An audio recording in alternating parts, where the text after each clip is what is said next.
Salut à toi l'ami bricoleur et bienvenue ici sur la chaîne YouTube Petit Copeau, la chaîne qui met baf à la publicité dans les vidéos. Petite vidéo aujourd'hui très simple, je voudrais faire, vous l'avez vu sur la vignette, une étagère avec cette belle pièce de chêne, c'est une chute de table qui me reste. Alors une étagère, tout ce qu'il y a de plus simple, oui, mais cette étagère elle va être comme suspendue dans le vide et on ne va voir absolument aucun point de fixation. Pour ça, j'ai une technique que je vais vous divulguer dans cette vidéo. La technique n'est absolument pas académique, mais terriblement efficace. On va le voir ensemble.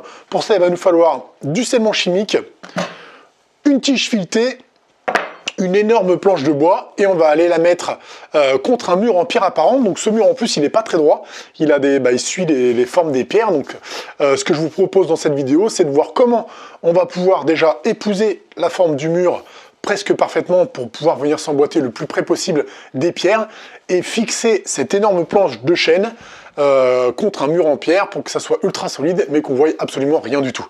Alors j'ai cette très beau morceau de chêne là, tu vois ici. C'est carrément un plateau de chêne brut, tu vois, donc il y a de l'aubier, de l'écorce ici, que je vais râper, meuler pour la rendre jolie. Il me manque, selon moi, un tout petit peu de profondeur quand même, donc je vais un petit peu tricher. Je vais lui rajouter ici une petite pièce de chêne que je vais coller et raboter ensuite pour avoir quelque chose de propre. Et ensuite, je vais vous montrer comment on fixe ça. Alors, c'est vraiment très simple, vous allez voir, sauf qu'il va falloir qu'on perce notre pièce de bois bien droit et à la perpendiculaire pour pouvoir y insérer une tige filetée. Et pour ce faire, vous l'avez compris, même si vous avez une perceuse à colonne comme moi ici, eh bien le morceau de bois est trop large et il ne va pas passer sous la perceuse à colonne. Donc je vais trouver une combine avec des gabarits pour pouvoir percer le plus droit possible dans cette planche de bois avec un très gros forêt. Et je vais vous montrer comment on fait. Assez parlé, c'est parti.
Elle te plaît ma raboteuse, hein? C'est normal, elle est magnifique. Et tu sais quoi? Je viens de l'acheter il n'y a pas très longtemps et c'est sur le site de Max Outils. C'est un site qui est bien compétitif, bien placé et surtout c'est français. Ils ont leurs entrepôts dans le sud de la France et ils sont super cool. Donc je leur fais un tout petit peu de promo. Alors maintenant que j'ai raboté les deux faces de mon beau bout de chêne, t'as vu ça comme il est beau? Il reste tout le tronc et l'aubier ici et ça on va le gratter avec une meuleuse et un disque à poncer ou à lamelle, ce que tu as chez toi, ça dépend. Je vais peut-être me mettre dehors parce que ça fait beaucoup de saloperies. Bien le gratter, bien le poncer, et ensuite on va avoir notre plateau qui va être à peu près propre à travailler, et on va voir comment on peut lui faire des trous bien droits pour mettre la tige filetée dedans.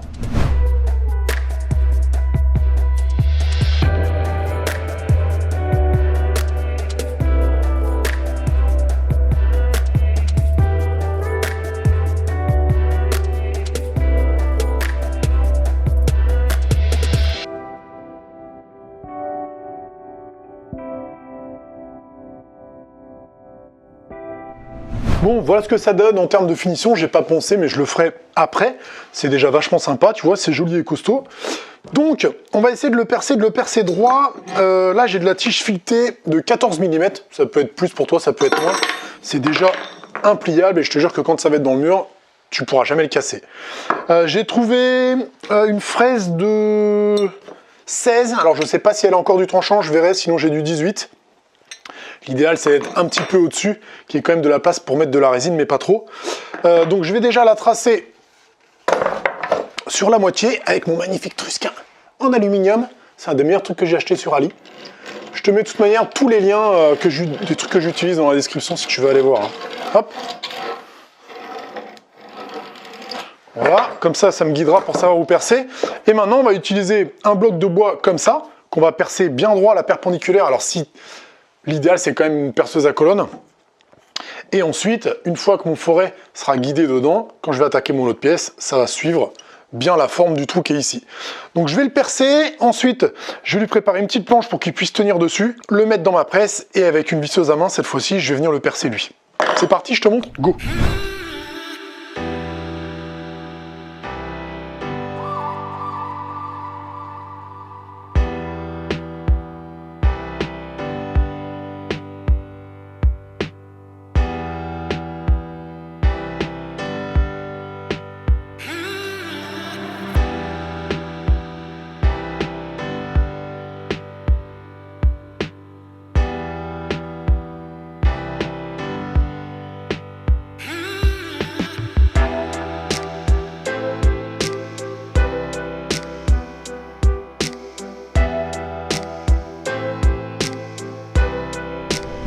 Coucou, on est ici, chez moi. Chut, il y a Bambi qui dort. Non mais sérieux, on va se poser cette étagère sur le mur en pierre. Alors bien sûr, j'avais pris soin de faire mes trous dans le bois pour être sûr de tomber en plein milieu d'une pierre.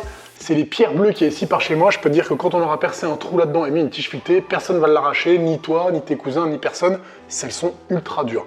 D'ailleurs, il va nous falloir un sacré perfo. Et maintenant que je l'ai mise à peu près là, on va essayer de la découper un petit peu pour se rapprocher le plus possible du mur.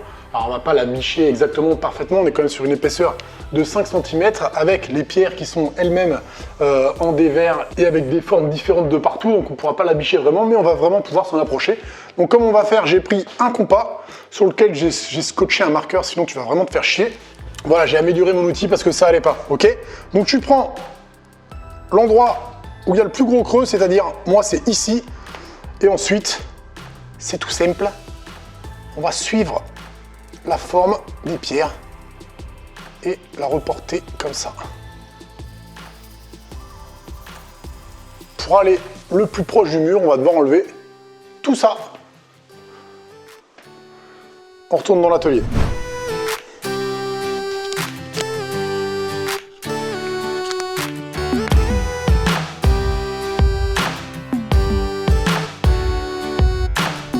Bon, on est le lendemain. Hier, l'éclairage était vraiment pas terrible, hein, donc je l'ai amélioré. J'ai emmené mon super trépied.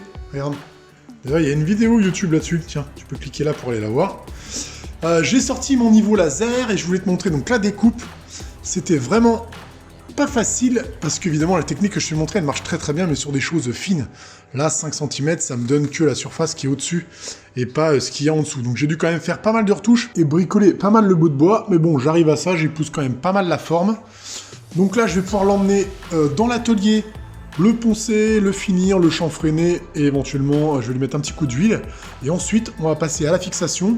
Donc il faut repérer un trait de niveau. Tu vois, j'ai sorti mon laser là, qui est un peu énorme, mais qui va bien. Et ensuite, je vais faire 2 trous, pareil. Donc en fait, j'ai fait des trous avec une mèche à bois 18 pour une tige filetée de 16 finalement. Et là, j'ai un gros forêt de 18. Je vais percer 2 trous dans la pierre, bien droit.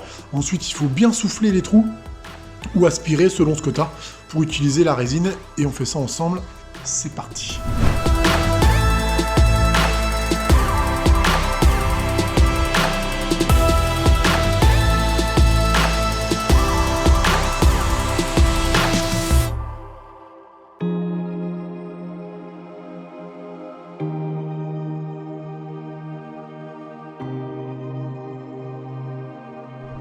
Bon allez, petite envie d'authenticité, application de l'huile cire, Petit Copeau, tu connais pas? Il y a longtemps que j'ai fait ça sur ma chaîne YouTube. Tu trouves un petit clic là ici, tu vas voir, il y aura la recette. C'est très simple, huile d'olive, essence de térébenthine et cire d'abeille que tu vas choper chez un apiculteur ou sur internet. Donc je la mélange bien, j'aime bien récupérer des petites mousses comme ça pour appliquer, tu vois, et je vais la patiner juste avec ça. Et une fois que j'aurai appliqué le produit, j'aurai plus qu'à la frictionner avec un petit torchon et la finition sera terminée, on va pouvoir aller se la fixer.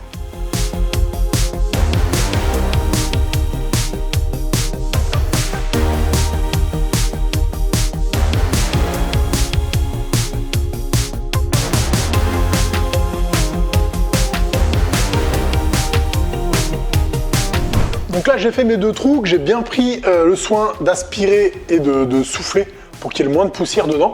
Donc maintenant, je vais appliquer la résine. Donc là, tu vois, c'est une nouveauté, c'est une résine verte qui fait pas de composants polluants, donc voilà, c'est intéressant. Je vais bien l'appliquer dans le fond du trou, sans en mettre trop non plus, il faut pas que ça dégueule. J'aime bien en faire sortir un petit peu de la canule pour être sûr que le mélange soit bon, tu vois, parce que c'est la canule qui mélange ton truc. Je sais pas si tu as déjà utilisé ça. Hop, t'as vu, il est vert, c'est marrant. Et ensuite, tu le mets dedans, donc tu as un petit peu le temps de travailler, hein, selon la température ambiante. La prise est quand même assez rapide. Elle se fait pas immédiatement quand même, mais il faut quand même être prêt à mettre ton matos dedans.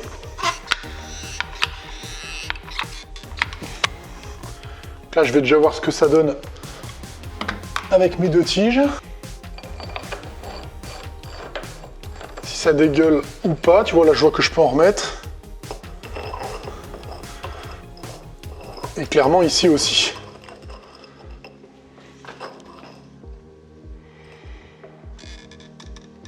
Ensuite, je fais pareil dans les trous que j'avais fait dans mon étagère.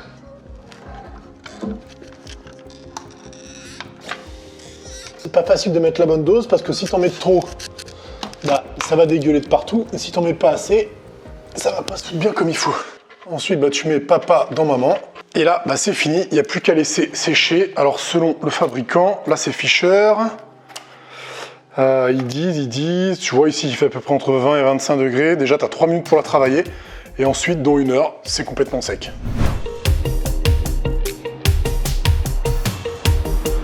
Et voilà, c'est terminé pour cette vidéo. Le truc est hyper solide. Je peux te dire que je l'ai déjà fait dans un autre logement avec une planche de bois qui est même beaucoup plus large, 35 ou 40 cm de long, et ça n'a jamais bougé. C'est ultra solide. Voilà, j'espère que cette vidéo t'aura plu, diverti, qui sait peut-être même que je t'ai appris des trucs, j'en sais rien. En tous les cas, si tu as des trucs à dire, tu peux aller dans les commentaires, c'est juste en bas. Tu peux bien sûr mettre un petit pouce en l'air si ça te dit et t'abonner parce qu'il y a d'autres contenus à venir sur la chaîne YouTube Petit Copeau. Merci de me suivre aussi nombreux. Je vous dis à très bientôt, certainement dans l'atelier. La bise, ciao!